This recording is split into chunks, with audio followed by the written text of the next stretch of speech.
फतेहुल्लाह खान साहब। शुक्रिया जनाब स्पीकर, मैं मशकूर हूँ कि आपने मुझे इस अहम इजलास में मौका फराहम किया।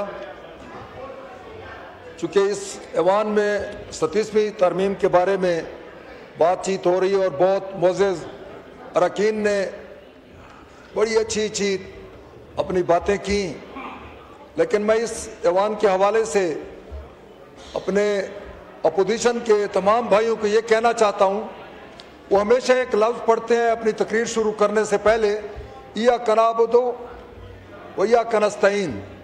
मैं चाहूँगा कि आगे भी पढ़ लें एहदिनस्सिरा सिरातुल मुस्तकीम, ताकि अल्लाह ताला इनको हिदायत करे कि ये सही रास्ते पे गमजन हो जाएं।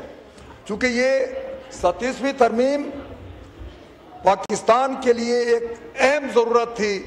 जिस तरह मैं हिराज साहब को खराज तहसीन पेश करूँगा कि दूसरे ममालिक की जो उन्होंने मिसालें दी, हम बहुत ताख़ीर कर चुके हैं और ये जो तरमीम जा रही है इसमें हम आंगी के लिए हमारी पाक फौज, हमारी अदलिया, हमारी पार्लियामेंट की हम आंगी और इस पर उनका जो आपस में तमाम इदारों को मजबूत करने के लिए जो तरमीम आ रही है, मैं चाहता हूँ कि इस तरमीम के हवाले से हमारे जो अपोजिशन साहबान बैठे हैं, मोअज़्ज़ज़ अरकान हैं, उन्होंने हमेशा अपनी हुकूमत में पाक अफवाज के तमाम इदारों को उनकी तज़हीक की साजिशों के ज़रिए उनको कमज़ोर करने के लिए हमेशा इस हुकूमत ने काम किया।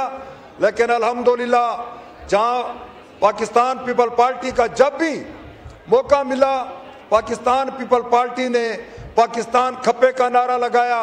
इसी तरह आसिफ अली जरदारी साहब जो हमारे सदर हैं, जब हमारे आइन को पास इख्तियारात नहीं थे और एक वैध शख्स प्रेसिडेंट के पास इख्तियारात थे ईवान को मजबूत करने के लिए, उसने वो इख्तियारात अपनी सदारत, अपने इख्तियारात ईवान के हवाले किए।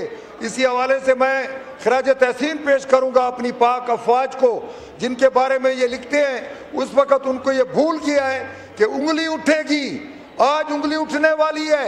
वो कौन था? जब इनको इक़्तिदार मिला तो उनके बाद इसी अपनी पाक अफवाज की उन इदारों को कमज़ोर करने की साजिशों में मुब्तला हो गए।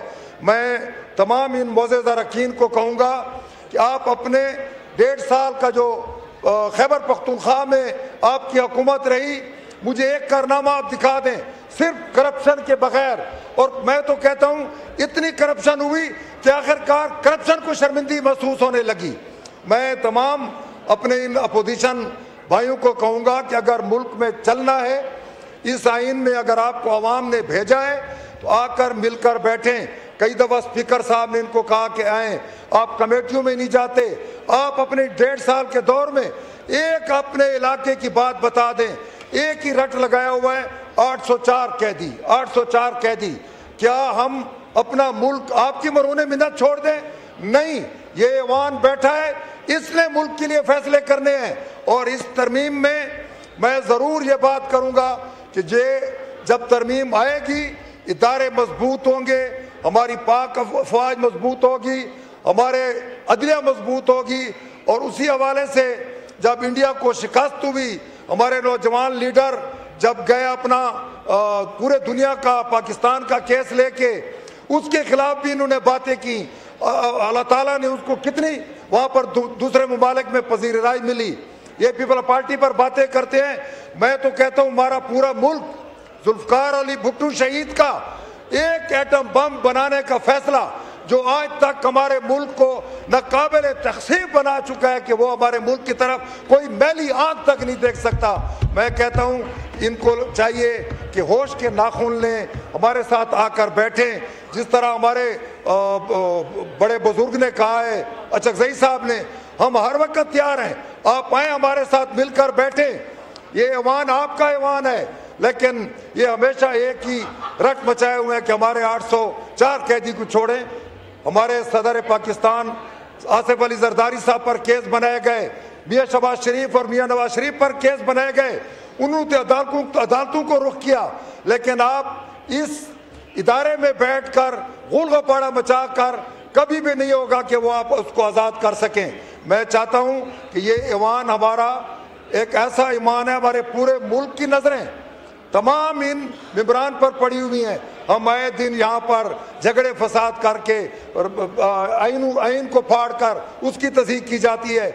मैं तमाम भाइयों को, खास कर पीटीआई वालों को कहूँगा कि मुल्क जो हमारा इस दौर में गुजर रहा है, आज हमारे मुल्क को अल्लाह ताला ने बड़ी पजीराई दी है। हमारी पाक अफवाज की वजह से, फील्ड मार्शल की वजह से आज हमारे मुल्क के जो मुआहदे हो रहे हैं इंटरनेशनली, और हमारे अंदरूनी जो हालात हैं, सिर्फ आपकी जमात खराब कर रही है।